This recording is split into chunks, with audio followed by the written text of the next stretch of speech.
was the first to go.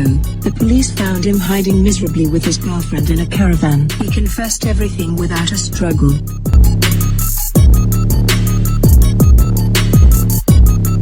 And a few days later Barry was spotted in the East End. He was drunk, broke and lost without the twins. Like Hurt, he put up no resistance.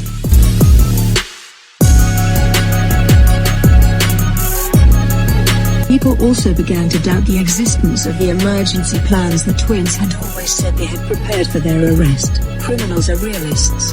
During these first few weeks after the twins' arrest, the con men were getting them. So were the wealthy businessmen with whom the twins had banked their money for emergencies like this. The vast amounts of money that the twins had taken had been squandered.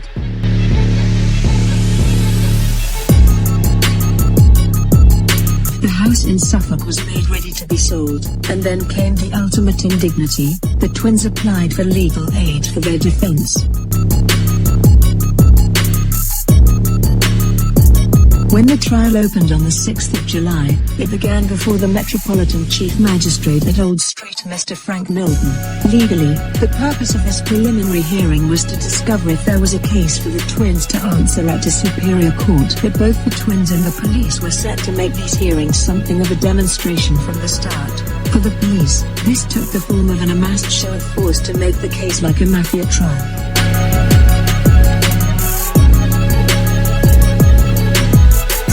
Was in a state of siege, with police everywhere. Witnesses were closely guarded and produced in court from secret hideouts. The twins and their supporters were whisked straight from prison in a high-speed convoy, guarded by outriders and an elite task force of police. It was a complement of a sort to the legend of their power.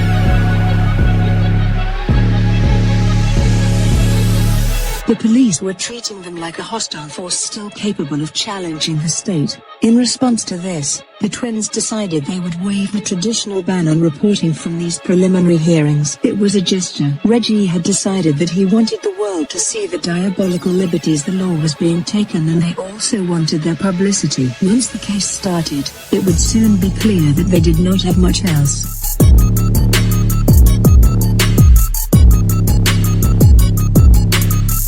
The driving of the Krays into the ground had started. Nipper had gone to town, and the twins soon knew it. Set-faced, unsmiling in the front row of the dock, they found themselves up against something they had never faced before. Denunciations from their former friends who had gone over to the enemy. One of the very earliest was Billy Exley, one-time lightweight boxer, thief and bodyguard of Ronnie's. His abrupt appearance in court was carefully stage-managed and most dramatic. The twins had no idea that he had turned against them. As far as they knew, he had stayed loyal. Before he appeared in the dock, the prosecution had announced that the next witness was suffering from an acute heart condition. A chair was placed for him, also a microphone. Finally, in shuffled Exley, looking deathly pale. The twins watched him, stony-faced, and in the hush that filled the court, Exley began his evidence on how he used to run their long-firm frauds. But his appearance meant much more than what he had to say about the frauds. He seemed to speak with difficulty. The court was warned that he might drop dead any moment, so that his words came like the voice of conscience from the tomb. It seemed a dreadful thing that a man like Exley should feel the need to recant before he died and name his former friends as evil men.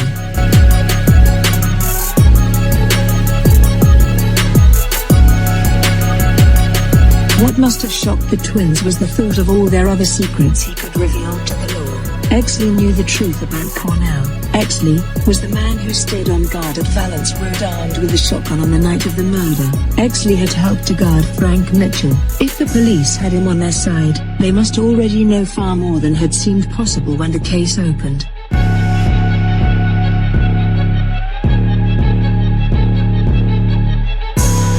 But the police had more than Exley, and in the days that followed it was quite clear that Kray's wall of silence had collapsed. Forgotten victims and former accomplices made their appearance in the witness box. The underworld was talking. From this point on, the twins knew there were no secrets they could count on keeping. Most dangerous of all for them was the surprise appearance of the frightened barmaid from the Blind Beggar. Previously she had failed to identify Ronnie on the identity parade held after Cornell's death. Since then, Superintendent Harry Mooney had won her confidence and managed to convince her that she had nothing to fear from telling what she saw on the night of the killing.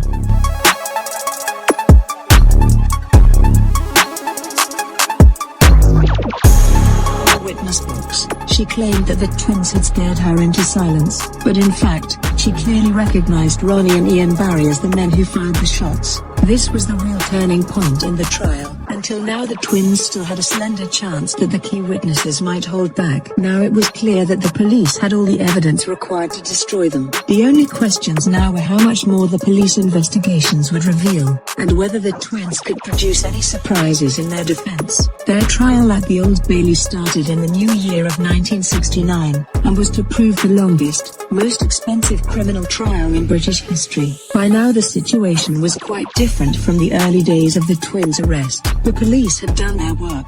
The case against them was complete. The twins had changed during the 8 months that they had spent in Brixton on remand.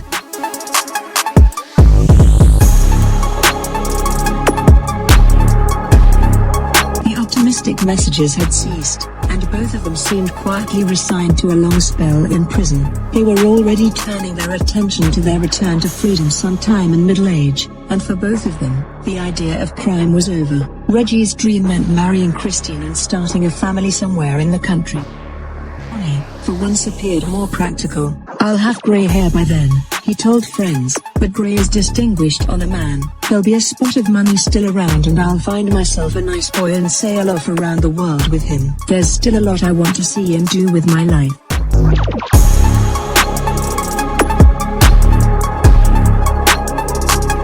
Meantime, there was the trial to think about, and the twins seemed far more concerned with the appearance they made than with mere details of defense. Since they believed the outcome was now more or less decided, they would concentrate on the impression they would leave posterity. This was the moment when they sealed their myth. What they wanted was to be remembered as the great undefeated heavyweights of crime. The attitude of the police towards the trial was not dissimilar, and like the twins they also wanted it to be something of a demonstration, in their case, of the power of the law and a full-scale warning against all future violent gangsters. This explains much of what happened during the long weeks ahead in Number 1 Court.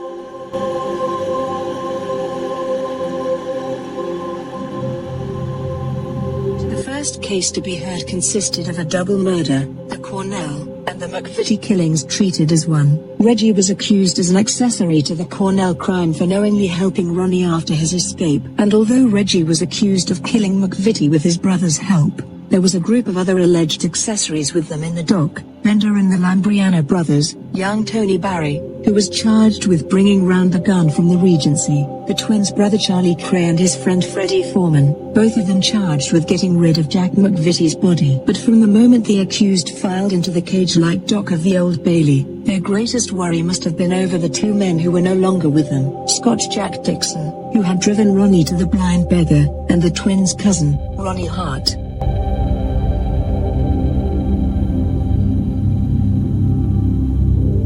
Reed had done his work efficiently. Dixon and Hart had both gone over to the other side and turned Queen's evidence. Both were to be the major witnesses for the police. It was a long trial with little subtlety. The judge was Mr. Melford Stevenson, a brisk old gentleman, with a reputation as something of a hard judge. From the beginning he was concise and concerned with facts. The prosecuting counsel, Mr. Kenneth Jones QC, was a plump, sonorous Welshman, somewhat afflicted, as he put it, with a want of height. Like both the judge and the police, his main concern appeared to be with facts, although he was not above a certain lumbering theatricality to drive home the full horror of the evidence.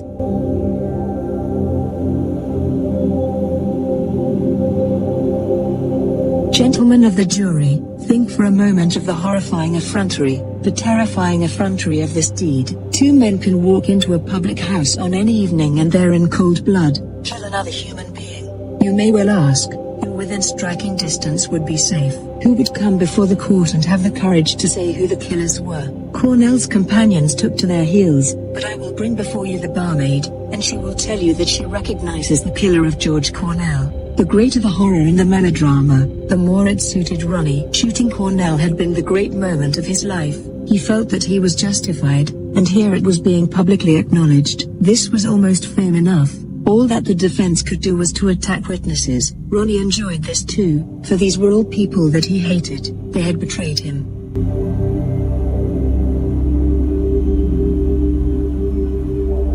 So, Mr. Hart, you admit that you have given all this evidence to save your own skin? Not to save my skin, but because I thought it right. But, just the same, because you thought it right, you have saved yourself from sitting in the dock beside the man you are accusing? This sort of snubbing could go on forever. At times it seemed as if it would. When all the trials ended, 28 criminals had been allowed to save themselves by giving evidence against the twins. Often it was hard to know which was the more nauseating, the crime or the action of the man denouncing it. All these turncoats in the witness box spoke vehemently against the twins. They had to justify themselves and had a bigger stake than anyone in seeing that their former friends were put away forever.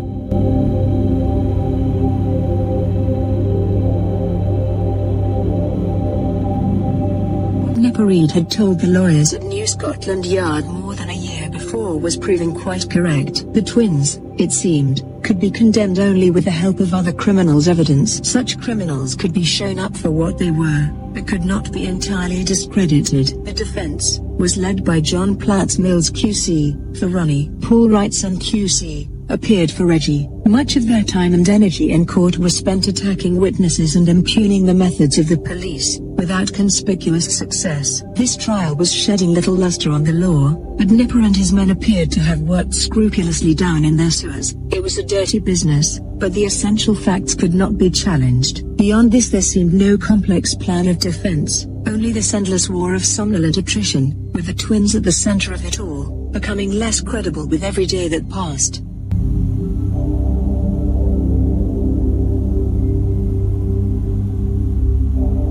He made one unforgettable appearance in the witness box as the case neared its end. People who knew him understood that this was the moment he had been waiting for, and there was speculation over what would happen. If the twins really had some secret up their sleeves, now was the moment they would have to use it. Now was the time to mention all those public figures he used to threaten to expose. It was also the point where he might have tried to put his own case forward, or at least attempt to enlist some public sympathy. None of this was what he wanted. It would have seemed petty to give trouble to the various celebrities he could have named as his friends or to have stirred up scandals now. It would have been easy, but this wasn't how he wished to be remembered, nor did he want the straight world's sympathy, still less, its understanding.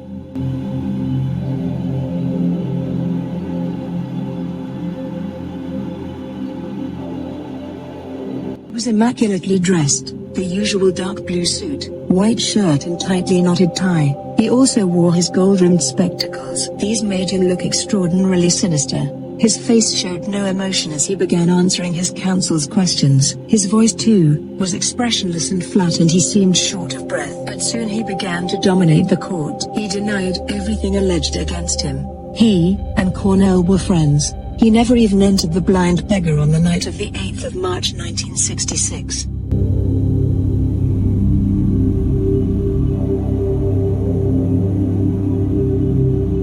After the mass of prosecution evidence, there was a calm effrontery about anyone who could lie on such a scale, and it was not done meekly or apologetically, but with an undiminished hatred for all who stood against him. This hatred was a sort of pride. After the indignities of his defeat, the betrayals of his followers, he was admitting nothing and regretting nothing. If people said he was a murderer, let them prove it. Under the cross-examination of the prosecution, he became still more confident. This was presumably just what the prosecution wanted, for there was something in his manner that confirmed everything the court had heard against him.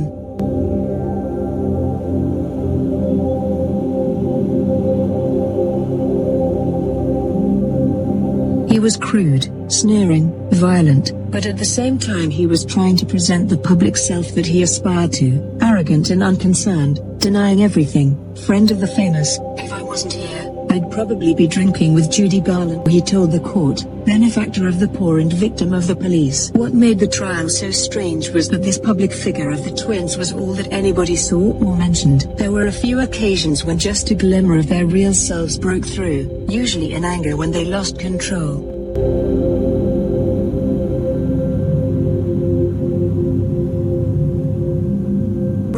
Beside himself with rage, calling the prosecuting counsel, "You fat slob," because the police had confiscated his grandparents' pension books. Reggie yelling that the police were scum for daring to intrude at Francis's funeral. This was all. There was no real talk of motive, no interest in the minds behind the cardboard monsters who killed Cornell and Jack McVitie. Neither side so much as mentioned the one fact that ruled their lives, that they were twins.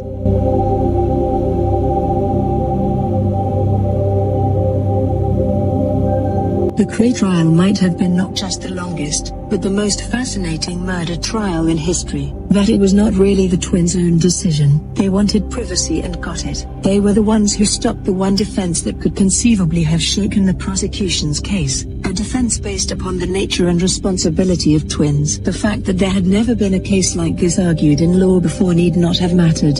There has never been a pair of criminal twins like the Krays before, and only in recent years has the relationship between identical twins been understood. It seems indisputable that Reggie Kray could have built up a powerful defense along the lines of diminished responsibility, had he chosen to, but this would have meant betraying Ronnie and denouncing him as his evil genius. It would also have meant the end of Ronnie's world, the destruction of the twins and of the violent dream that had sustained them both since childhood.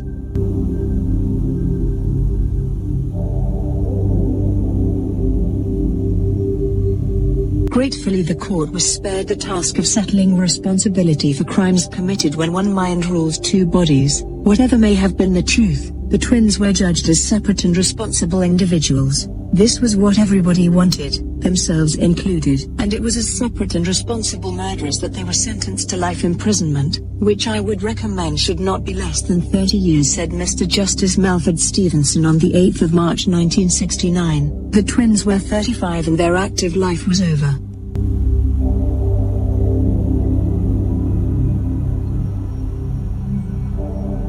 Provided the judge's recommendation was followed, they would be 65 before they emerged into the outside world again. After the McVitie and Cornell verdict, there were still countless other charges waiting to be heard against them. Most important was the murder of Frank Mitchell, but this time there was held to be insufficient evidence, and although Reggie Kray pleaded guilty to helping Mitchell to escape, both twins were found not guilty of the murder. This was enough. The remaining charges were kept on file, and the twins were sent off to live their lives until the onset of old age in maximum security.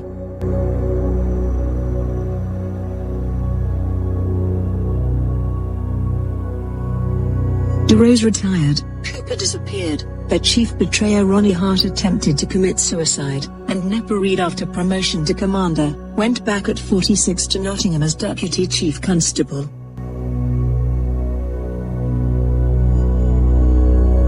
Twins were parted for 2 years. Reggie seemed happy enough alone, started weightlifting and forgot the past. Ronnie began painting, always the same picture of a country landscape with a distant cottage and a tree. When he felt miserable, he would paint a black sun in the sky. Only one thing really worried him: he wanted Reggie back. Violet campaigned for this with all her usual energy, and early in 1972, the twins were reunited in the maximum security wing of Parkhurst Prison. Violet was greatly relieved. Ronnie has everything he needs. Reggie can look after him. They are completely self-sufficient, and keep their distance from the other murderers who make up their stationary world.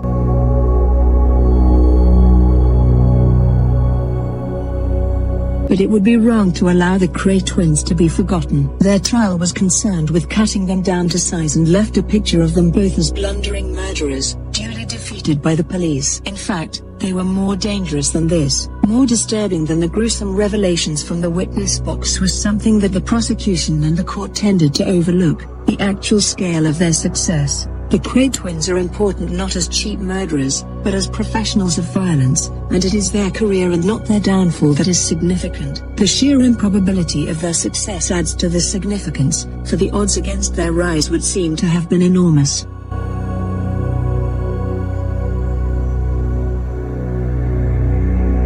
They lacked finesse and had no education and no knowledge of the world. They were emotionally unstable, and on top of this, most criminologists would dismiss them both as complete anachronisms, the last of the old-style Cockney villains acting out half-baked fantasies of Al Capone's Chicago. Yet despite all this, they came close to building a true empire of crime in Britain, and they did this with extraordinary ease. It is this ease that is disturbing. Any society that lets two Cockney villains get away with what the Kray twins did must be quite frighteningly vulnerable. and if nothing else, their rise to power shows just how fragile the whole skin of order is in Britain. All that the Kray twins did was to bring the threat of violence into areas that had previously been relatively free from it. The fringes of big business, society and politics, the world of the suburban clubs, and of the new legalized West End gambling. They had no startling techniques, and apart from violence, their one unerring instinct was for corruption. They could smell out the vulnerable as a pig smells truffles, and the corrupt became their victims. The violent will always feed on the corrupt, and it was not surprising that the twins found greater possibilities in society at large than in the poverty of Bethnal Green. The use the Kray twins made of these new possibilities is something of an object lesson in what violence can achieve in Britain.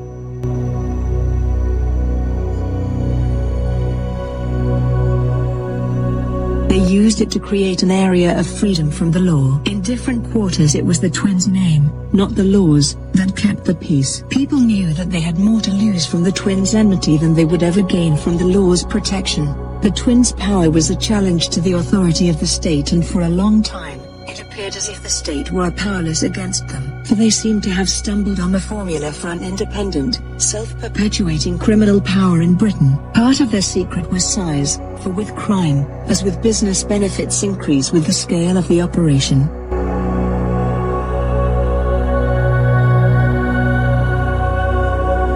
Twins were adroit users of bribery, blackmail and connections, and could afford good lawyers and advisors and pay well for information. They manipulated the establishment, and used politicians, even to the extent of having questions asked on their behalf in Parliament. More importantly, they could always stay behind the scenes, organizing other men to do their bidding and ensuring that they themselves were never compromised. It is a revelation of the twins' career to see with what ease they built themselves a position of immunity. Paradoxically, the fact that they were widely known as organizing gangsters proved an advantage. It added to their reputation, made people fear them more, and even brought them a certain status as celebrities. Journalists and public figures could be used, certain policemen had their price, trials could be fixed and prisons infiltrated. The potentiality of power like this was vast.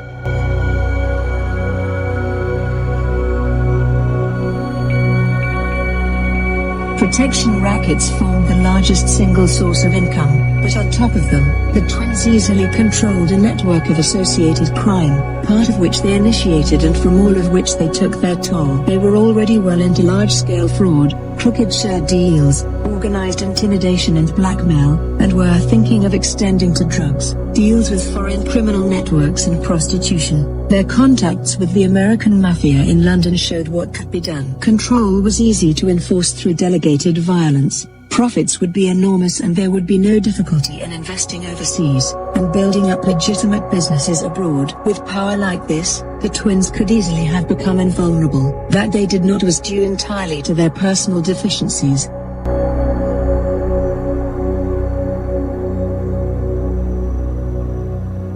What limited them was not the law, but their stupidity. As criminals, their major defect was lack of seriousness. They proved incapable of exploiting the power they created, and in the end became self-indulgent and erratic, soon bored and often surprisingly timid. Society was lucky. The twins destroyed themselves. Another time we may not be so fortunate. Thank you for watching. If you enjoyed the video, please join our Facebook group. It's called Krays Crime Lords of London. We're a friendly moderated group with over 1,000 Kray and other celebrated gangster videos available for view. There's also thousands of images in the photos sections. The link for the group is in the YouTube description section. I hope we see you there soon. If your passion blows by, fucking sick. come and join us, join our company.